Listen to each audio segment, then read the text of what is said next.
Good morning. Welcome. Another weekend is upon us, and we are thrilled for that. Yeah, I had a payday Friday yesterday, so I can't complain about that either. I've got $2.20. Woohoo! All right, let's do some really cool chest traps in the Queen's Indian defense. This is a little bit different opening than the Queen Gambit. So let's see what happens with the Queen's Indian. Welcome to all you new subscribers. I know there's a few people who are starting to come in and watch chess that I haven't seen before, and this will be a lot of fun. Hey, CM, how are you doing? Good to see you on a happy Saturday morning. Let's get started with this. I'm going to have to take my glasses off. I always do. My glasses are for distance for driving, and I can't see diddly spit up close. Pawn, Queen, Bishop, 4. So here comes the Queen's Indian defense. He's going to look at that square. That's what that pawn's doing. So he's preparing, of course, for the D-pawn push. Right? That is how this works. Knight, King, Bishop, 3. And pawn to Queen, Knight, 3. So he's going to fianchetto on the Queen side. Kind of interesting. White is going to do a fianchetto on the king side, and sure enough, here comes the fianchettos. So they're going to oppose each other on the long white diagonal. This is a good way to try to fight for that diagonal. In a way, at this point, that knight's pinned, right? That's one of the effects of both of them fianchettoing to cover that white diagonal across the center of the board, right? Just so you're aware, that bishop would be taken if that knight moves. So that means this square and this square and this square and this square at the time being is not covered. And so that's what we want to. Hey, Belaglavi, sup? How are you doing? Dolphin 707. Thank you. Appreciate you too. Appreciate all your support. This is the Queen's Indian defense. Belaglavi. We're doing some traps in the Queen's Indian defense at this time. For the moment. So now the Bishop Knight 5 check. He's going to come out and check the king. Good developing move. Somewhat flexible. He's going to block with the bishop instead of the knight. A lot of times they'll bring the knight up to the C or the D. He's going to block with the bishop, and the bishop's going to take the bishop. So the dark squared bishops are off the board. So be careful of the dark squares, right? And a small but compact center. Black hasn't thrust forward really far into the center, but he's maintaining a territorial control, which is a good setup at this point. However, considering how he plays this, it's not going to be the best way. White appears to have more central penetration into the black territory at this point. So let's see what happens. And now he's going to bring the knight. And so, because he's doing this move, he probably should have bumped the D pawn up to 5 and exchange some pawns, taking some center pressure out. We'll see what happens. Queen, Bishop, 4. And now it's interesting that black is going to keep going, and he's going to take the knight, and that is a mistake. And he says black has nothing better than Queen B3. Queen B3 should... that's not going to help him either. And now look at what white's doing. And once again, and we've seen this combination so much with the two pieces, the queen and the knight make a really good attacking team. So keep your eye on your opponent. If you see queen and knight encroaching into your territory, be careful. That can be a wicked combination.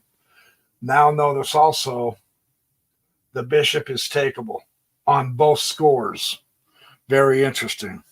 Are they going to leave the tension? He doesn't worry about the bishop because of the penetration, you can see the queen coming to f7. That's the next move, right? So you can't go piece hunting as such. Yeah, it's a free bishop. Yeah, well, be careful. You're facing a checkmate pretty cotton picking quick.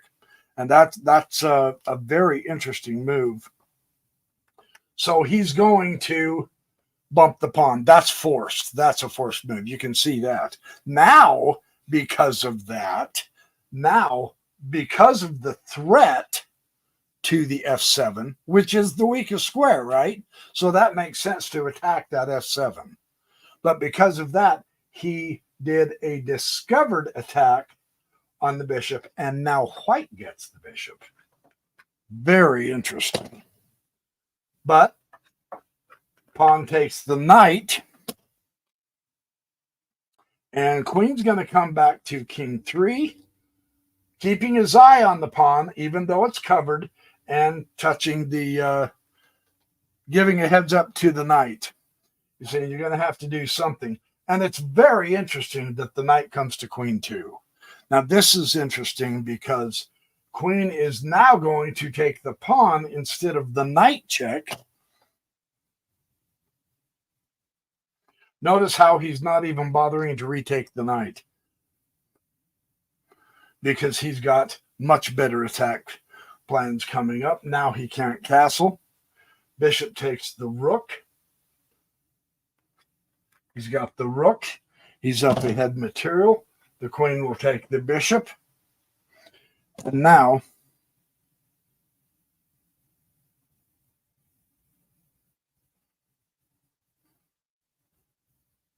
pawn to bishop 3. Pawn to bishop 3. No, queen takes the, I think queen takes the bishop, because now both knights are attacked. Yeah, the queen takes the bishop. So now he's up a pawn, up a knight. So anyway, all right. Yeah, hey, CM, good point. All right, let's do another one.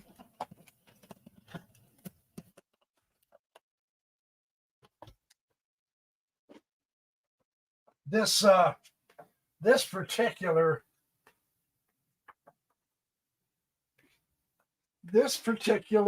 issue here that we're going to have with this particular opening is always it's not that they get all of their pieces developed before the attack. And, you know, like I say, everything's up for grabs in a game of chess with what do you do? With the rules, because the rules can be changed. Let's see here. We're going to do the queen pawn opening, of course. The knight's going to come to king bishop 3 and the pawn to queen bishop 4 coming up, and the pawn to king 3. And now the knight to king bishop 3 and the pawn to. So we're going to see the fianchetto again. Pawn to king knight 3. We're going to see the double fianchetto again. Once again, arguing for that central. Pawn to king knight 3, bishop knight 2, bishop knight 2. So they're hitting this A8 H1 diagonal. Bishop knight 5, and here we go again with the check. The bishop's going to block. The bishop will take the bishop. The queen will take the bishop. Now here, this is stronger than the queen knight takes the bishop, according to this note, because the knight belongs up here on c3. And that's why he's retaking with the queen, because in this opening, this is the square you want your knight. Kind of a cool little idea to keep in mind. Castle, get the king tucked out of the way. And here comes the knight to bishop 3, appropriate. And now he's going to bring the knight to king 5 again. So there is tension. We've seen this before, just the recent last game, right? Knight will come to king 5, and queen is going to bop over here to keeping his eye on the knight and also x-raying the 8-7. Just keep your eye peeled on that. Now, it's true, he's fianchettoed the bishop over rather than it being over here, but that 8-7 could become a target, so we want to keep our eye on that. And now, again, it's questionable whether you want to take that knight or not. And now the knight to knight 5 again. We've seen this before, and it got black in a lot of trouble. So knight to knight 5, and knight comes back to king 5. So this is interesting. He's going to, because you've got this deadly checkmate, he's going to block that checkmate with the knight. And the bishop here is going to take that knight. Very interesting way to get black's control of that long diagonal out of the game, isn't it? He's going to exchange his bishop for the knight. And he's still going to threaten checkmate. Very cool. So the queen's going to take the knight. And the fork, if you didn't notice it, which is a cool fork, is now the queen gets the rook. So white is up the exchange there. So this white diagonal, and you know what? That's the toughest piece, isn't it? It's the toughest piece for me is the toughest angles are the diagonals, right? They're always difficult to do for me. So you want to keep your eye when queens and bishops are out, you really do want to take care of the diagonals. So, all right. Hope everyone's having a good Saturday. It is somewhat difficult weather here, but not too bad. It's typical spring. That's about the way it goes in the Rocky Mountains, you know. Oh, put the king on his right color, by golly. Put the pieces on the right squares. I am going to set this board up correctly. Woohoo! Which is a pure bonus for all of us. That way I can show a decent game in an appropriate manner. Okay, so here again, we see another way where white is going to take advantage of a misplay by the black. There's easy ways to go wrong in the Queen's Indian defense. Pawn, Queen 4, Knight, King, Bishop 3, Pawn, Queen, Bishop 4, Pawn, King 3, all typical opening, Knight, King, Bishop 3, Pawn, Queen, Knight 3, here comes the Queen Indian. We are going to see the fianchetto once again of the two bishops, so we're going to keep our eye on the A8, H1 diagonal without question. And now here comes this Queen's Indian bishop. Bishop, Knight, 5 check. Again, blocking with the bishop, not the knight. We've seen this in every game so far, right? So, Bishop, Queen 2. And now the queen comes to King 2 rather than exchanging the bishop. So, if your opponent plays this way, here is what to do. Castle. Always a good idea before you begin the full attack mode, before you really start, or especially if you decide you're going to try to open the center, be real careful doing that if you haven't castled. And there's really nothing coming through the center, although there are long-term pieces on the diagonals, and we've got some tension. So this could be interesting too. And now bishop comes to bishop 4. He doesn't want to exchange the dark square. So this will be a little different than the last one we saw. And now black makes an error. He comes to pawn, queen 4. The note says bishop, queen 3 leaves black with the backward development, but avoids a loss of the material. Yeah. If he would have retreated the bishop, it would have been better. Even though he loses material, even though he loses development, I should say. Yeah, once this in the Queen's Indian, once this bishop comes out, you've either got to exchange or something, because now what's the bishop doing? Yeah, see, that's one of the downsides of that. And now, rather than exchange, he's going to press the pawn. Very interesting, because that leaves no escape route for the bishop. Now we got to see. B will take C. And here we go. Hitting the bishop. Bishop rook 4. Pawn will take the pawn. Pawn comes to bishop 3 to give the bishop an out. And now, amazingly enough, bishop queen 6. Oh! What a tactic, right? Make him think and worry over here. And now he's got the nice tactic there. That is fun to see. That is fun to see. Winning the exchange. Many of the ways White can play here, if he'll play correctly, if you watch just a couple of the moves that Black does, which is probably somewhat standard for him to do, there could be a lot of traps that you can get the Black pieces in, simply because of the nature of the opening. And we're going to see another one. So this is kind of fun to play. Now, I'm not sure. I haven't looked up the stats at all on how much Fischer ever played this opening as either White or Black, as far as that goes. I'll have to look that up. I'd be curious to see how he handled it. Maybe I can find some Bobby Fischer games on the Queen's Indian defense and play them. I might actually do that.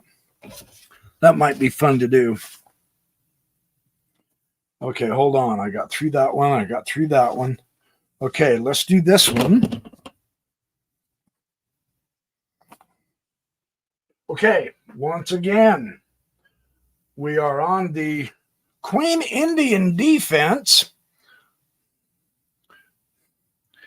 Yeah, the long-range forks. Hey, Warlord, good to see you. Yeah, the long-range forks, they clobber me every time. I've got to keep training my eye to look at every piece all the way across and all the way up. Don't just look at the piece and say, yeah, it's centralized. No, make sure you eye where that piece is pointing to, what pieces are threatened for captures, etc. Always something I keep having to remind myself, so I will say it out loud to remind you as well. Once again, Knight, King, Bishop 3, Pawn, Queen, Knight 3. We will have D, Fianchetto, which is truly probably in this opening, if, okay, now here we'll see him move the queen. If Black misplays, White usually has a really nice tactic. So Queen B1, we haven't seen this yet. White's going to castle, which is telling us, okay, get developed and attack. And you go, duh, I mean, everybody knows that. Yeah, well, we might know it, but you got to act it. You got to put it into play. So White castles, and here comes the center with the pawn push. Okay, now that pawn is protected in 3 different ways. So the D5 is Black's square, right? You see that? That's what he wants. He wants that. White says, it's fine. I will put another piece, at least keeping an eye on the D5 while I'm developing. Bishop comes out, King 2, E7, and getting ready to castle. Once again, now it's the White turn to put the knight on King 5. You notice he's taking the initiative in the center. Now, and this doesn't mean, at this point, it doesn't mean Black has made a mistake putting the bishop up to get ready to castle instead of bringing his knight into the game.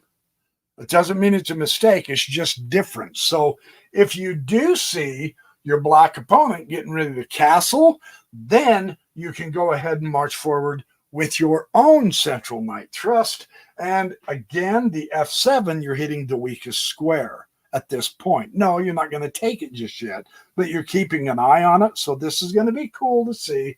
Black will castle. You really have to castle. And now white will release the tension, which opens up the E file in a partial open file for the black pieces if they want. And now bishop knight 5, here he comes. So when your opponent, again, the center line, everything here is yours. Everything on the other side is his. So the more pieces you can get closer into your opponent's territory, and even better, closer to the king, you have to play heads up chess. You have, as black, you have to say, okay, something's cooking, something's brewing here. And that is not mama's stew. I'm in the pot. I've got to keep my eye peeled, right? And he doesn't. Queen knight to queen 2. And queen comes to rook 4. Now, isn't this interesting? The emphasis, potential combinations and tactics with the knight and bishop on this side. Now the queen's going to come over here, and yet it's a nice little keep your eye on the pawn, and yet she's hitting over here too. And so you can see tactics are starting to brew, right? This will be really cool to see what happens. Rook comes to king 1, and now bishop to rook 3. Very tricky pin, which also will fork the queen and the rook. It's fun to just try to develop your eye for tactics, isn't it? But wow, what a setup. And it's these kind of games that just drive me absolutely crazy when I'm playing them. And this is done against me because the crisscross, the angles all over the board.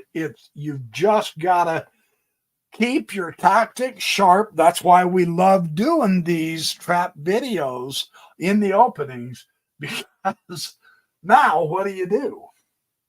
It doesn't matter what you do.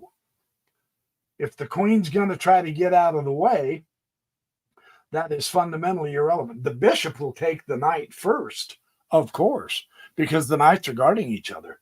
Now, the knight could retake the bishop, right? What am I missing here? So he didn't lose a queen or a rook. So what did I miss? I don't see how that, maybe I don't know. He says white wins the exchange, but not the way I see it. I might be missing something. I don't see how that's going down the exchange. You got the knight, but that's about all you got. Maybe I played it out wrong, and that wouldn't surprise me. So, fun stuff to see. Yeah, but Ken Brown. Good to see you, my man. All right, let's do another Queen's Indian defense. See how the Queen Indian defense groupies are working. Hey, for those of you who are interested, what series is starting here in a little bit? Yeah, if you ever played the video game Fallout, they're starting a new series, television series on Fallout. That was a fun video game. Back in the day when I was doing video games, I really enjoyed that game. At first, it kind of depressed me because it's a post-nuclear world and there is so much crap and trash out there. But as you got playing the game, it became really fun. And the advertising, at least the advertising now, the trailers, looks like they've stuck with the game pretty close. I'm kind of excited to see it. So. And I really don't watch that much television at all. They're not Bachelor and Bachelorette. Who gives a flying flip, man? We're being so dumbed down, it's embarrassing. We don't even see it. All right, let's do another one here. Again, most of these, because of the way black is playing, most of these traps and combinations, at least according to this book, are going to be favoring white, which is kind of interesting to see because you'll want to know what to avoid if you are a Queen Indian defense player. You'll want to know what to avoid to play as black. White's opening is pretty much standard stuff. Black is the one that when he changes it up, it just appears to me that white has a response to whatever black is doing. That's kind of cool to know. There's got to be ways that he can change that, of course. Bishop knight 2 here, and now bishop king 2. So black is going to immediately begin to castle. Again, not pushing the knight, but continuing his development in order to castle. So this is the signal to put the knight up, right? That's what you want to do. And now that he's made the move, he's not going to do a second move to pin the knight. No, go ahead and castle. You got prepared to castle for Pete's sake. And now here, white is going to also castle and pawn to queen 4. So again, we see the center thrust as opposed to the bishop coming out, pinning the knight. What do you do in this case? This gives white, if you're playing white, that is. If you are playing white and you see that he is gaining more space in the center, he's also getting a speedier development. His knight's going to be coming out pretty soon here, right? Realistically, he's probably going to want to play on the queen side, so he might even push the bishop pawn. I don't know. We'll see. But here, white has the chance to get that knight up on the outpost, which is a superb outpost for the knight. Let's see what happens. Again, he'll bring the knight, just keeping an eye on the knight, perhaps pressure. That's a pretty tough knight to have there. The further white develops, he'll be able to start putting tactics together with that knight so well placed.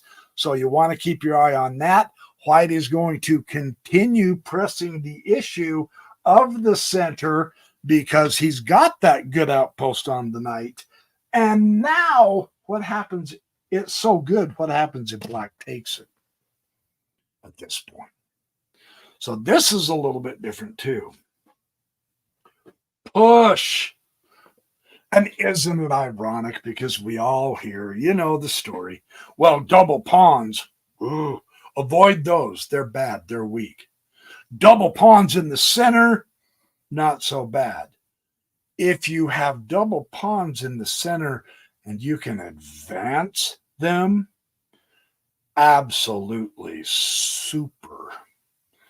This gives white all of the initiative, right?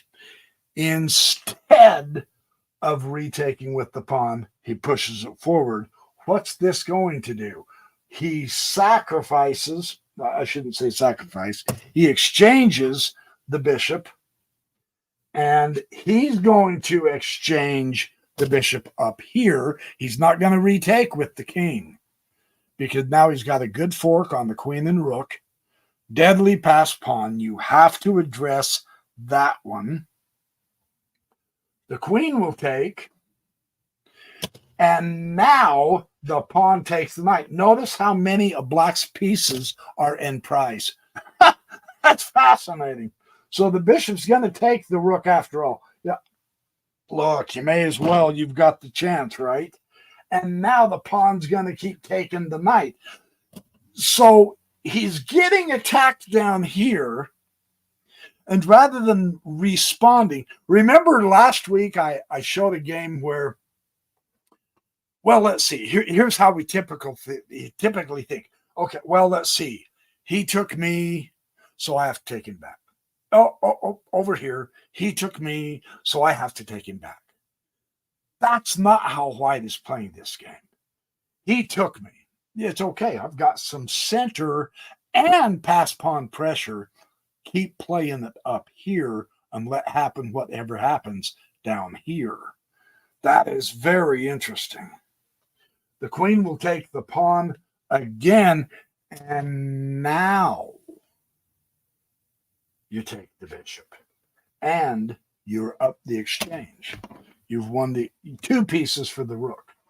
He lost the rook. He's got both rooks, but he ended up with 2 pieces. So 2 pieces for the rook. Rooks are 5. The 2 pieces are 3 each, so 6. So white should have the advantage here. Very interesting how that played out. Piece ahead.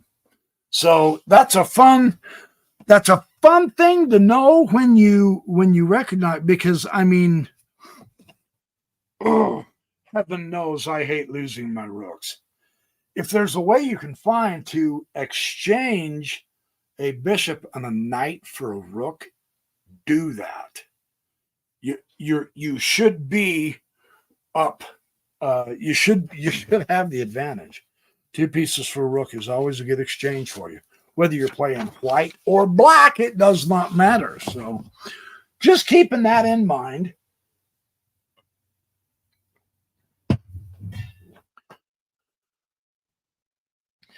All right.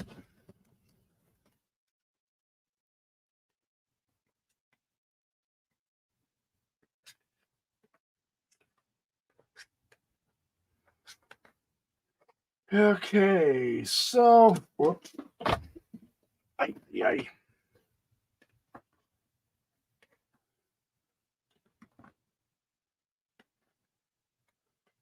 I used to try to switch this around a little bit, trying to make it so I could play black down here and white up there.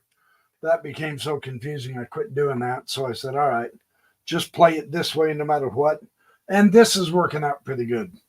So let's take another look at what is going on.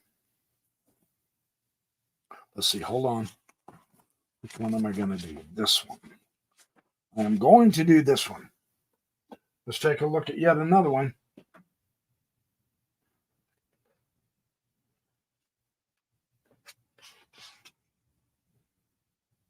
Let's take a look at this one. I think this one will be more instructive because now we're going to see black get the advantage. So this will be cool to see. Pawn, queen, bishop 4. Pawn, king 3. Knight, king, bishop 3. And that is the place to put your knight. Fundamentally, now he is going to fianchetto. So you go ahead and say, okay, I will fianchetto also. Let's get the bishop's fianchettoed. He's going to go ahead. Oh, wait. Bishop, knight 2, bishop, king 2. He's going to get ready to castle. And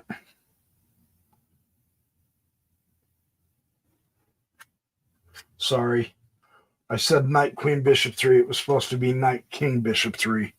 I flubbed it. Yep, just one move. Yeah, I was going to say, how can he castle? They've got to both castle. The knight does belong here, but first, this knight has to be played so that you can castle. Now this knight comes out, and now the knight comes to king 5. So, and in this instance, black's going to get the advantage. So let's pay attention to what white does differently as opposed to black, because black's now coming into the area. So get the queen up. The knight's going to go ahead and take the knight at this point. And now if knight comes to knight 5 now notice it's opening up that long, heavy white diagonal, right? But in this instance, white makes an error, knight to knight 5, because now the knight's going to take the pawn check. You're going to sack the knight, which is really interesting because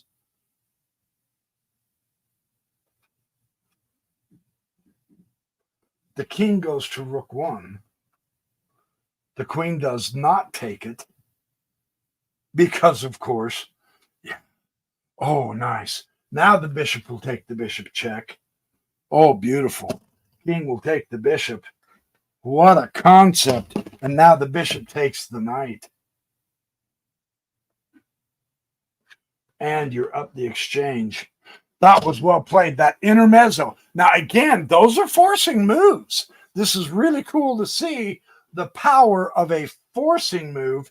Checks, captures, and threats. We saw all three of them.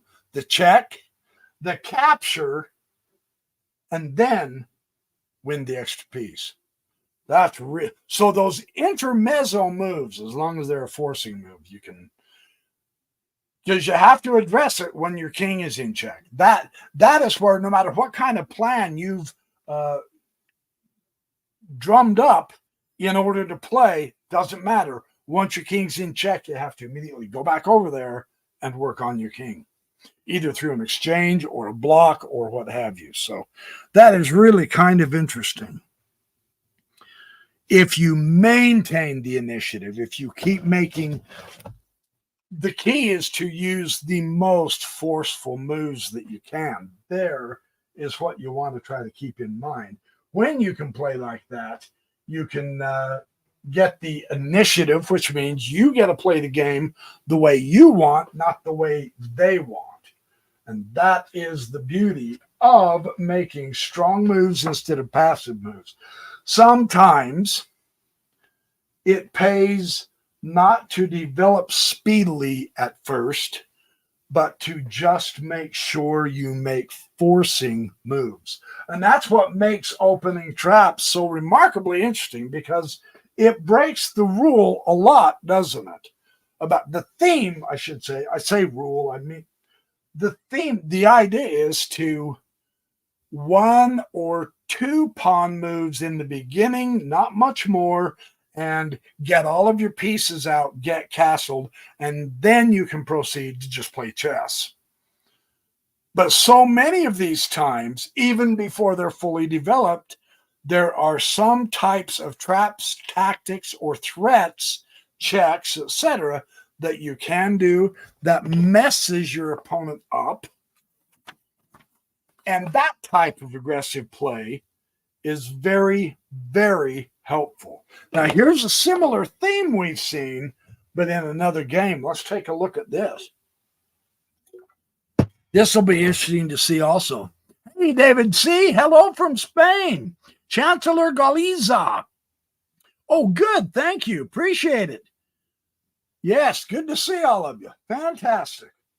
So we've seen this theme a couple games previous. Let's take another look and see how it works again. And I'm really glad he put this in, because this will reinforce a very important concept. And I remember when I first, recognized it or first learned this concept, it was really a shock to realize that I did want to do it this way after all. At first I resisted it. I said, no. I'm not going to do that. But now that I've seen it and studied enough and played enough, I now get the idea. We're going to see this again. Knight, king, bishop 3, pawn, queen, knight 3. We will see that fianchetto on both sides. Bishop, knight 2, bishop, knight 2. Okay, so we're fianchettoed with the long white diagonal. The bishop will come to king 2 this time, getting ready to castle. That's white's signal. When he does that, it's good. Castle, because, look, you've got stuff coming through the center, right? You're either going to want to block the center or you're going to want to fight for that, because that long diagonal is so powerful. It's so influential that, so the fighting, it's a fighting opening with the long range pieces. That's what you want to keep in mind. That means castle, baby, castle. Get the king to safety, right? So we're all castled. Queen to b2. Pick up your development. And it's a small move. It's a quiet move. But it's an important move. And the reason why is because now this is ahead. Not quite ready for this.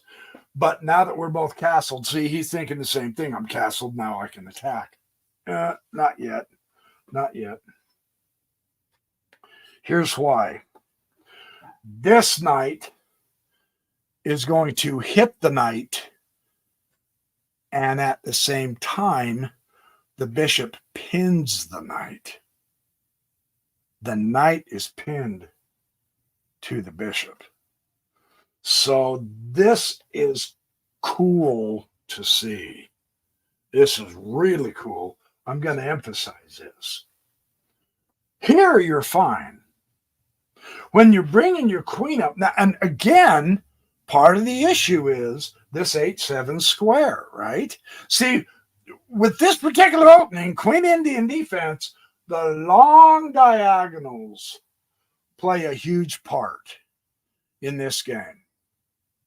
So when the opponent tries to, he's guarded by the bishop.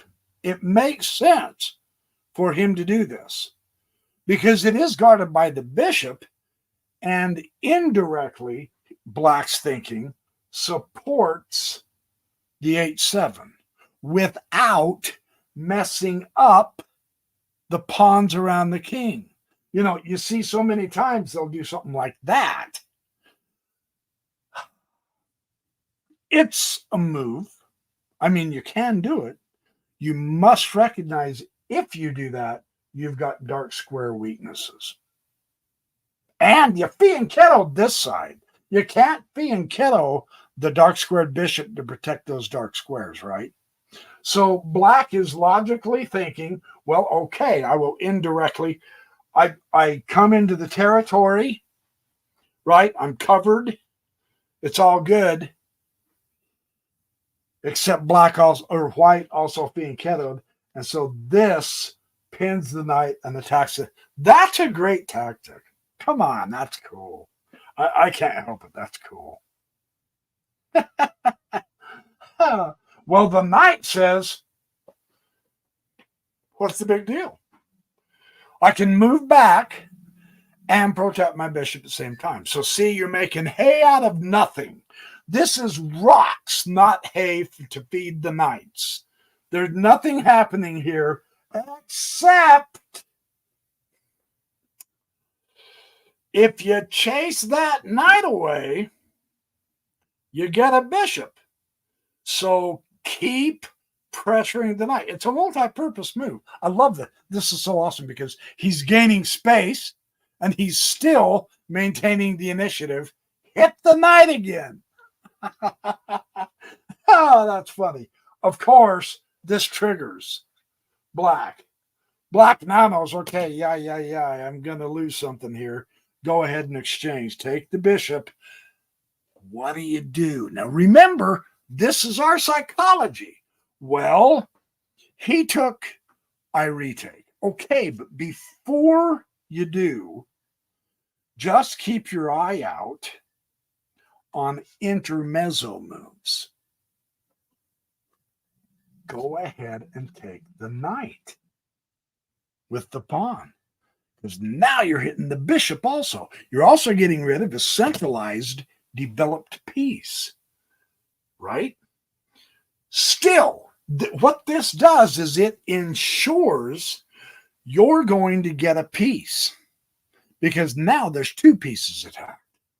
That's why it's better to go ahead and take than retake immediately. This intermezzo move is what is so powerful. Now, the bishop will take the rook. We saw this in the last game, right? The bishop will take the rook. The pawn will take the bishop. Same thing. Forking the queen and the rook. The queen will take the pawn. And the knight will take the bishop. Once again, the rook, you've lost the exchange with the rook, but you won the exchange by getting a knight and a bishop. And make no mistake about it, and especially toward the end games, the rooks are very powerful. They really are really important because as pieces get swapped and changed, pawns are gone, there's a lot of open files, and you have great avenues to attack. So two rooks can be deadly for sure, but you won two pieces, a knight and a bishop. And that will compensate for your lack of a rook. Isn't that fascinating? When I learned that, I thought, all right, I'm going to try to keep my eyes open for that situation. So here's another game where we saw the advantage of that. Fun stuff, fun stuff. What do you think? You want to do one more? We've got, oh, and I've got another good one that shows that black can win. Yeah, let me do one more. Hey, David C. Yeah, it was a good pin. It really was. It was very interesting pin. All right, let's do another one. Here's where black, I like it when they show when both sides get an advantage. So this one, black comes up on the top side. Let's see what white does in order to give black his advantage. I like doing that. I like seeing that, I should say, right? And I've got my Lucky McDuck shirt on, so woohoo! Here's to ducks. No, folks, there are no ducks in chess. There are just bishops, knights, rooks, kings, queens, and pawns. No ducks in this game. However, somewhere in this next game, white makes a duck move. Let's take a look. Let's go to the board. This is what we like. Let's go to the big board. Yes, sir, Bob. Pawn, queen, bishop, 4, pawn, king, 3. So, knight, king, bishop, 3. Pawn, queen, knight, 3. Watch this. Bishop, knight, 5. So we haven't seen this yet. So, and this is definitely a different move order, if nothing else. Stabbing that bishop out. Usually, it's the black squared bishop of the dark pieces that come out like this, hitting the pin. So, that might be the first step of something bad for you if you're doing white. Let's take a look. Black goes ahead and completes the fianchetto first. And white will open up his bishop to be able to get his bishop out. So he's going to ask the bishop, what do you want? What are you going to do? How are you going to play this, right? Bishop wants to maintain the pressure on the knight. So he's going to bop back. So now he pulls the bishop back. Notice he's made it so that the bishop can't come back. His pawn structure is bad anyway. His bishop more or less looks like he's out of play right there because now here comes black, right? So we're going to have to block with the knight. The bishop, as in the previous games, is no longer available. So how is this going to change the issue? Let's take a look. Queen, knight, queen, 2, and there's the questionable move. Pawn's coming up to king, knight, 4. Notice he hasn't castled. Neither side has castled yet. So this is going to be interesting. Whoop. Queen, knight, queen, 2. Pawn, king, knight, 4. Now he's going to pursue the bishop. And the bishop's going to come to knight 3. And he continues. So there's not a lot coming. Let's analyze this because this is kind of against one of the rules, what black is doing. There's really not a lot of tension in the center. There's not a lot of pressure. There's not a lot of pieces occupying the center squares. So technically, it's not what we call locked. Somewhat open, but we're in the beginning to where not a lot of pieces are developed yet either. So without the pressure, there's not a lot of development, but he is pushing the pawns on the side that he wants to castle. As a general rule, that's not good advice. That's not good. Now, he hasn't castled, and he's quite a few steps away from castling. So the reason I'm pointing this out is because it's going to be obvious that black is not going to castle in this game, but he may not need to because his initiative is going to be pretty fast here. Okay? Just keeping that in mind.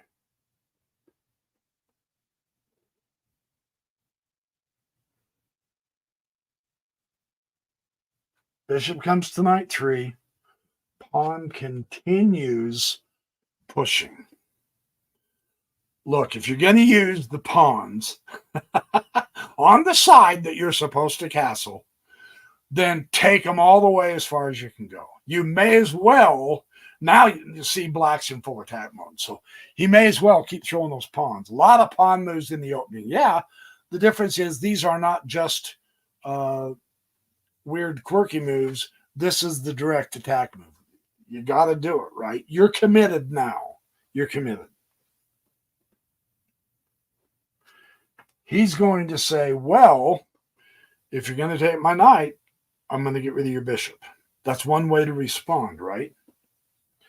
And the pawn does take the knight. And the pawn does take the bishop. And now the pawn does take the pawn. And black wins the piece. Because against the rules, he really skyrocketed those pawns down here, and he never quit doing it. He never shifted his gaze over to the queen side at all.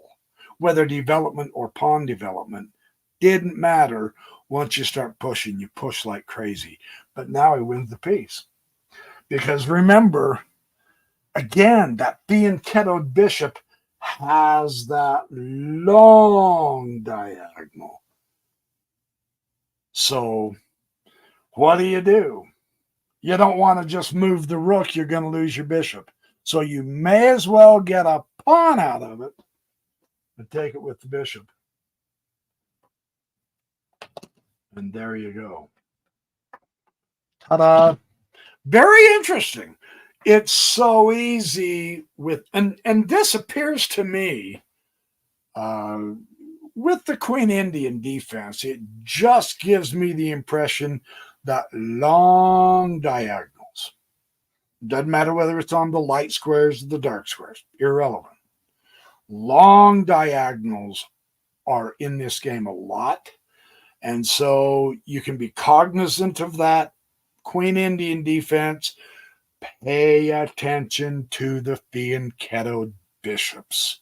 There's tactics to be had when, and again, especially if both bishops fianchetto to fight for that A8, H1 diagonal. Now that's the light square diagonal. The queen coming in, if the queen comes in earlier, intersects. Not only is she hitting, now see the reason the queen, that wouldn't be a good developing move at all. Yeah, I'm ignoring this for the moment. In this setup, because the king's not going to castle anyway. The 8-7, it doesn't even have the pawn on it. So at this point, but in a game where the king is castled and he's still got the pawns, the queen intersects this diagonal. The queen's diagonal intersects, and that means you can set up tactics, right? And that's what we've seen in so many of these games. Hey, if you can intersect a diagonal, you can somehow find a way to manipulate it, make it tactical, especially if you get a rook involved or a knight. I'm telling you, that is fun stuff. That is cool to see. All right.